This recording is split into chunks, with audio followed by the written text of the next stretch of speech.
Mother's Day, as you probably know, is Sunday. You've been warned. And it's traditionally one of the kickoff weekends for gardeners. So if you're out shopping at local nurseries and greenhouses this weekend, be on the lookout for plants with a special logo, a flower with sunglasses on. They're from a farm in St. Lawrence County, one of the region's only flower and plant wholesalers. We visit that farm on today's Story of the Day.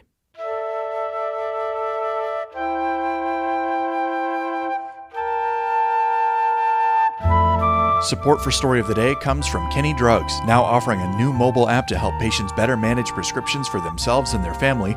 More at kennydrugs.com. And Clarkson University, offering over 95 programs of study with campuses in the Hudson Valley, Central, and Northern New York. More at clarkson.edu. Hey, I'm David Sommerstein. It's Friday, May 10th. First up, a court ruling yesterday could effectively gut New York's Ethics Enforcement Agency. And the case was triggered by former Governor Andrew Cuomo. WNYC's John Campbell reports for the New York Public News Network. The state appellate division in Albany ruled in favor of the former New York governor, who sued in an effort to hang on to $5 million in proceeds from his book on the COVID pandemic. The court unanimously ruled that the structure of the Commission on Ethics and Lobbying in Government violates the separation of powers, upholding a lower court's ruling. The ruling effectively strips the board of its enforcement powers, threatening to leave New York without anyone to enforce ethics laws for public officials in the executive branch. The board's leaders say they'll seek an appeal to the state's top court and a stay to keep their powers in place. Police officers in Plattsburgh will start wearing body cameras soon. The police chief recently told the city council he hopes to have the cameras in the field within the next couple of months. According to the Plattsburgh Press-Republican, the new camera system includes 23 body cams plus car cameras with built-in software for reading license plates.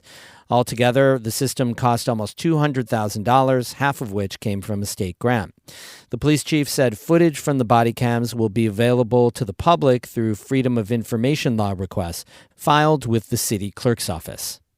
The federal agency investigating a bus crash that killed 6 people in St. Lawrence County last year says the bus had safety issues. Kara Chapman has more.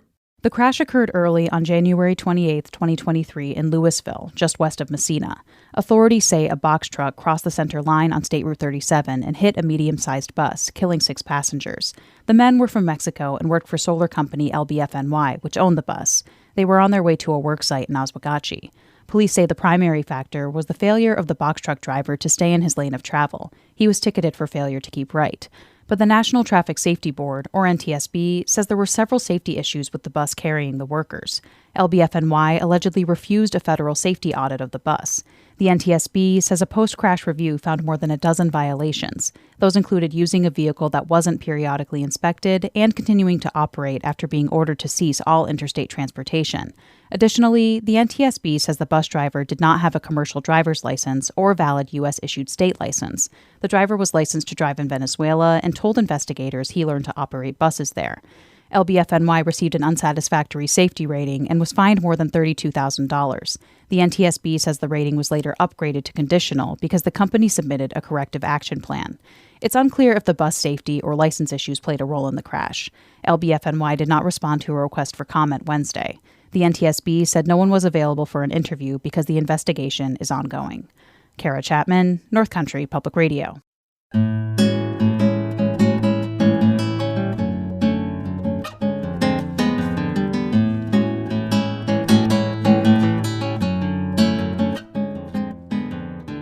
Never Tire Farm in St. Lawrence County is a wholesale plant and flower supplier, a rare thing on the North Country farm landscape.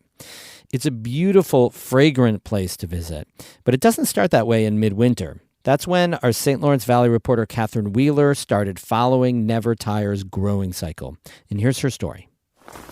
On this February day, the snow is packed down on the paths in between the greenhouses at Never Tire Farm in Lisbon. Flurries swirl around in the wind, and the gray sky looms over the fields. The only sanctuaries are long, skinny greenhouses lined up next to each other. Inside, it's a little balmy, and Negan Bowdish says she'll have to adjust that later. It's a little too humid in here right now, so I probably will open up in a little bit. When you get that kind of close, moist feeling, you want like crisp air. Bowdish and her husband have owned Never Tire Farm since 1997. Her in-laws started it more than a decade before that. The Bowdishes provide plants and starts you're probably buying now for Mother's Day at hardware and plant stores around the region. Hanging baskets, geraniums, vegetable starts, all your flowers, herbs, perennials. In the February cold, gardeners may only be dreaming of what's to come, but it's planting season for Bowdish. Only a few greenhouses are occupied so far. Inside of House 6, there's a little bit of green shooting out of some of the pots. But what stands out is the rows and rows of little white markers that say what the plant is and how you should care for it. So when you look out at first, it's just all these white tags. That's all you see. And then as the season progresses and the months, it becomes greener and greener. Just give it a little time, Bowdish says. So I did.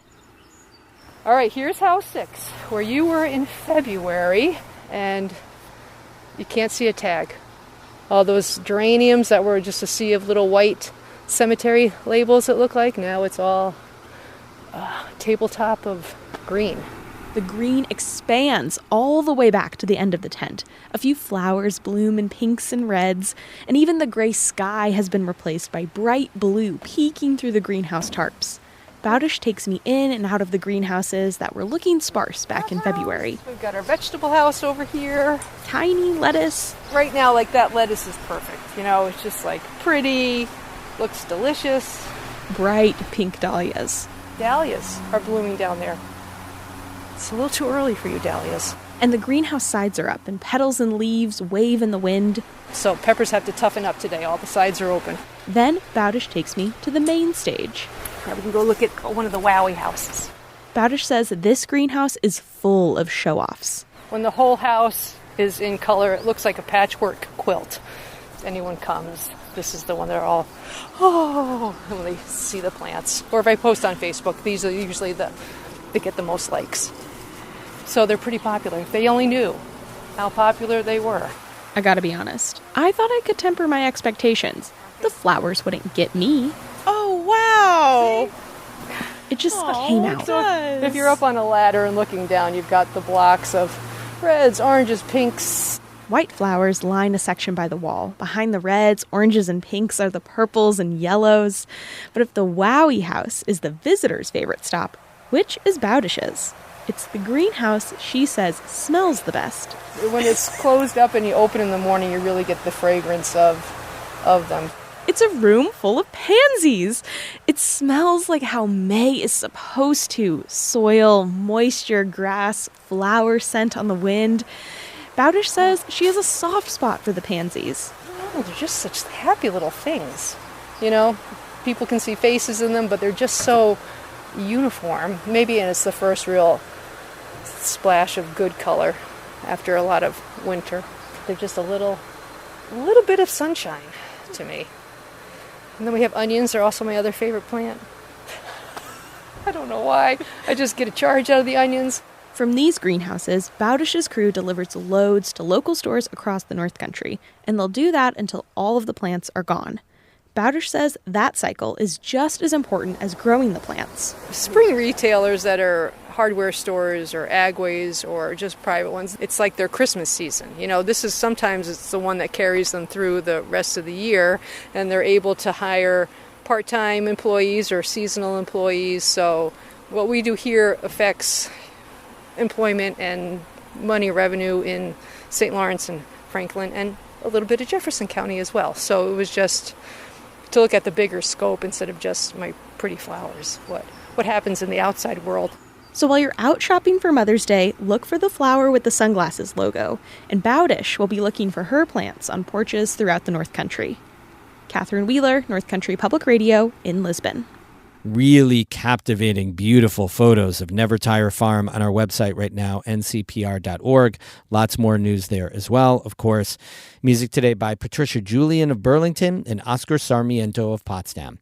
Have a super weekend. I'm David Summerstein, North Country Public Radio.